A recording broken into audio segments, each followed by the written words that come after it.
Alright, so I have Linux now, so it's kind of hard for me to record my voice on that thing, the computer. So I will be having to use a camera so you can actually see my face now. Kind of absorbs the image, you might say. You also notice there's a light on my face because this camera is more intended for actual picture taking rather than video taking, so the quality on it is really dark, so just put a light on my face so you can guys see me better.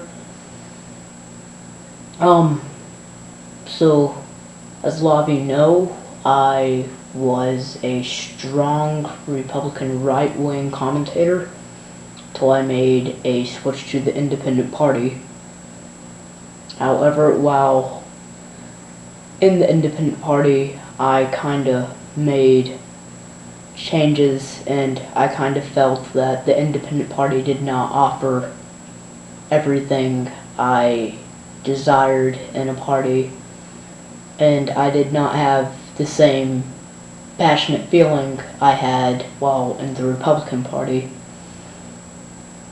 So I began looking through small government, no government kind of policies, and I found capitalistic anarchy. I'll probably do a larger explanation video on that later, probably next few days or so, but right now I'm just gonna kind of give you a brief little thoughts I've been having the past few days about, deep intellectual things. Well, I was thinking about it yesterday and for the past few days, that Hitler's need for power, his narcissistic personality in general, more so fueled his dictatorship than his charisma itself. I think that's what gave him most of his power and his support, because a lot of the leading war generals in Germany at the time kind of liked his whole idea of him being the supreme ruler and him having his small council of rulers underneath of him.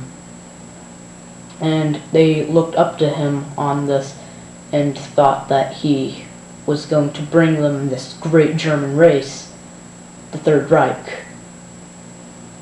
But I think there's a much deeper psychological meaning to Hitler's rise in power, such as his slow building up of a narcissistic personality from the time that he joined the military as a young man up until when he committed suicide in Berlin in 1945.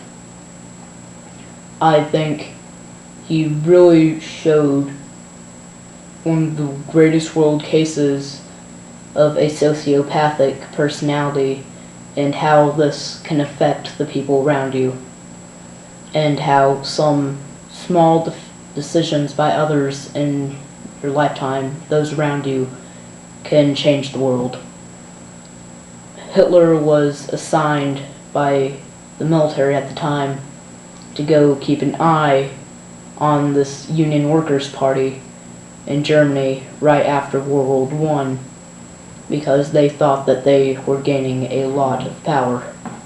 And he went to one of these meetings to observe what they did, and he just was so inspired by these speeches the men were giving there and everything they were doing, and he wanted to be a part of this, and that's when he joined the Union Party, the Workers' Party, and that is when he began a slow build-up of this sociopathic behavior where his fellow party members urged him to do things that a normal person would not have done. his narcissistic personality that he developed while serving in the army in World War I fueled this to where he wanted full control of this party. He wanted full control of the nation. He wanted full control of the world. And his party and his advisors were just backing him, telling him to go follow this. And I think it's just saddening how he did not know what he was doing. He thought he was doing a great deed to the world. His mind wouldn't prohibit him from thinking beyond this. And I feel that it was just such a deeper psychological meaning to everything he did, rather than just a man lost in anti-Semitic propaganda. So, just kind of think that over. Tell me what you think. Comment, rate, subscribe. Just keep them coming.